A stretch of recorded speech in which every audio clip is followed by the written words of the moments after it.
Hello and welcome everyone. This is your Inzam sir. I believe all of you are doing great. Today we will be learning a new chapter which is also in your assignment number 2 for BGS, and the chapter's name is Sustainable Development Goals, in short SDG. This is one of the main significant topics at present, and we must know about sustainable development goals. To begin with, the very first question comes to our mind, that is, what is sustainable development? Now, sustainable development is the idea that human societies must live and meet their needs without compromising the ability of future generations to meet their own needs. I repeat, sustainable development is the idea that human societies must live and meet their needs without compromising the ability of future generations to meet their own needs. If I make you a bit clear, that is, suppose we all need rice, we all need furniture, but if it happens like this, that we need more furniture, that's why we have to cut down trees. So if all the trees are cut down, then what will happen to future generation? I mean, I cannot do any kind of harmful thing to the nature or to the upcoming generation for my own needs.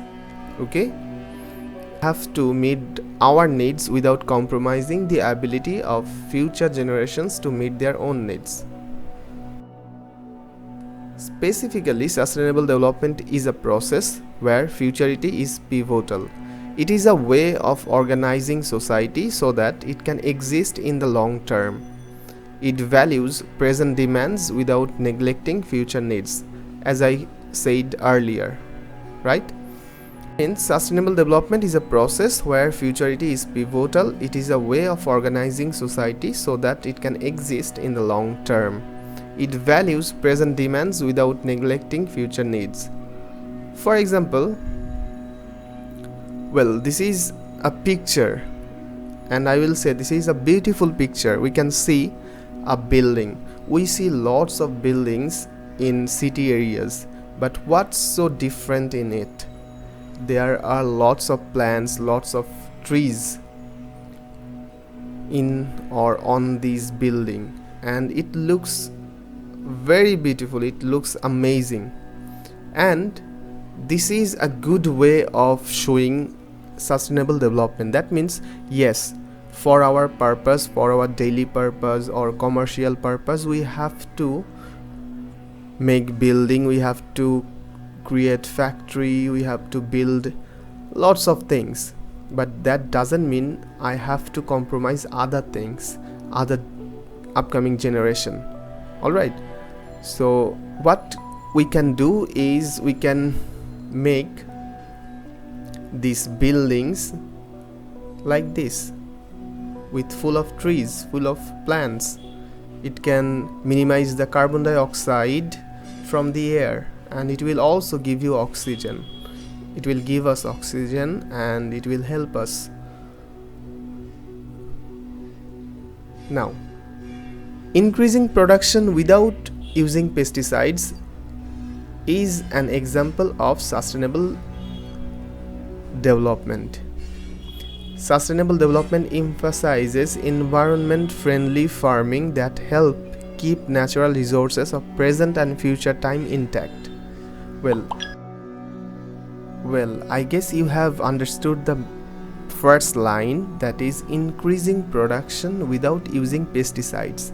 It is pretty common nowadays for the farmers or for our agriculture to use pesticides for more production, to increase production.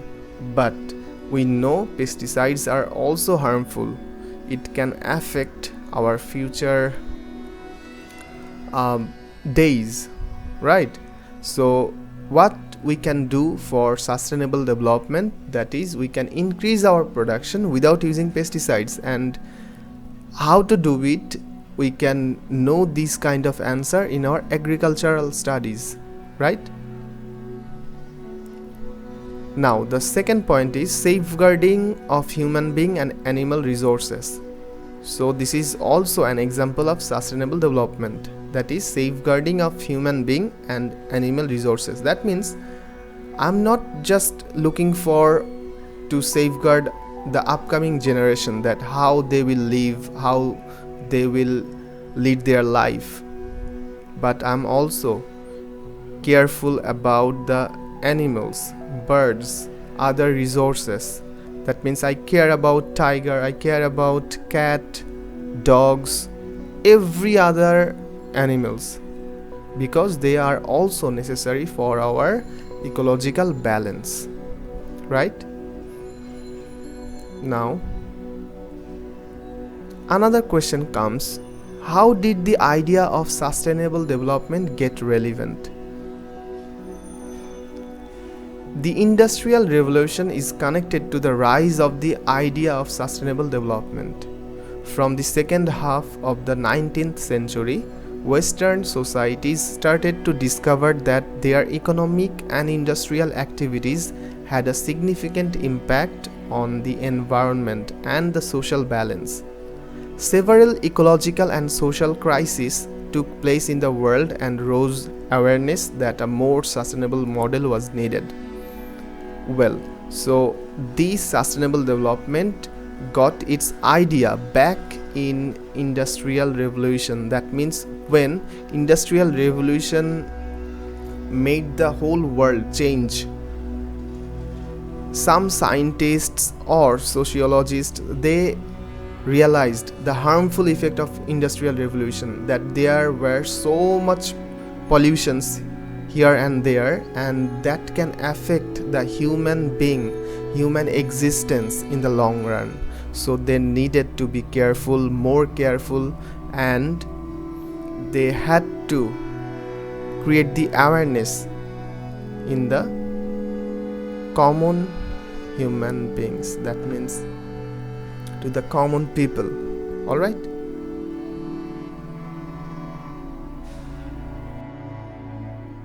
Our earth is constantly changing ecologically, economically, and socially, because with the rise of the world population, human demands and luxuries are also increasing.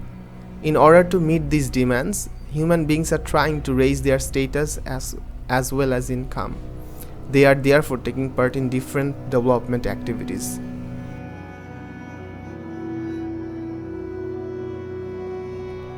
Here we can see a picture.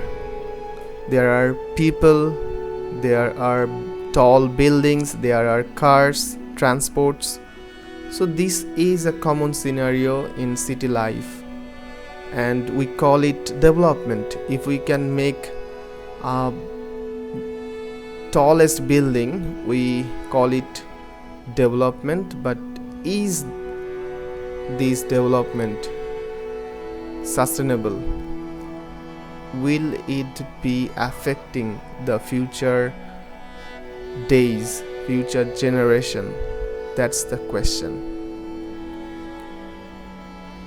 Now, there are buildings, new houses, roads, industries, infrastructures, etc. So people are building new houses, roads, industries, infrastructures, etc.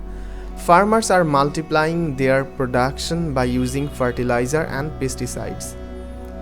It has adverse impacts on environment and biodiversity.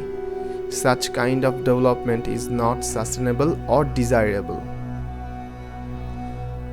That means if this development, if these tall buildings are not sustainable, then they are not desirable.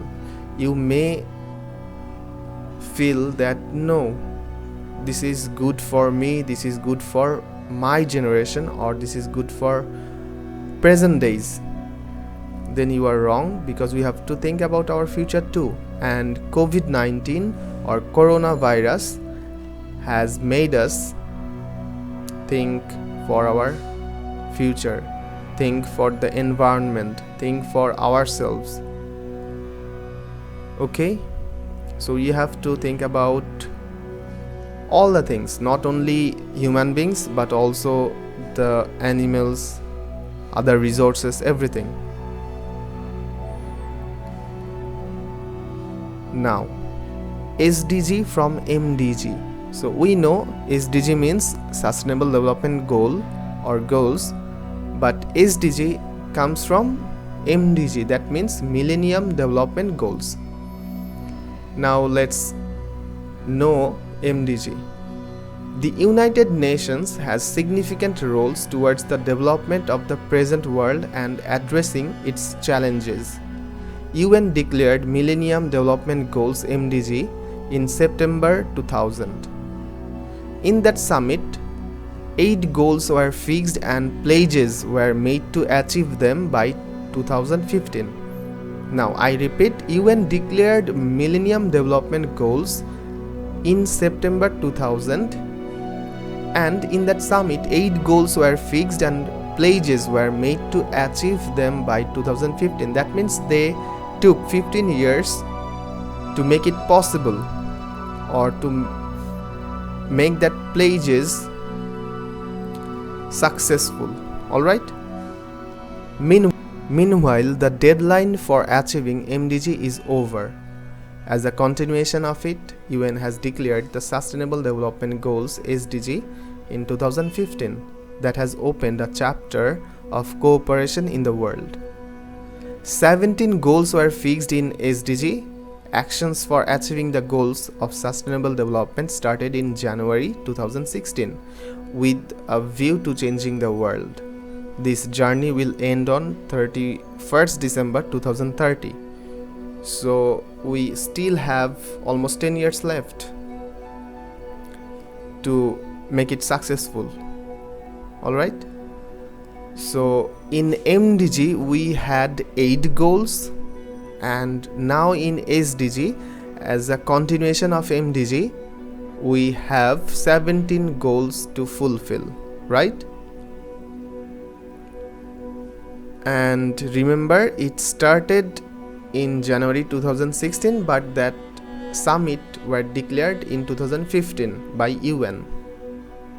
If you have any questions, do comment and let me know. Everyone for your attention.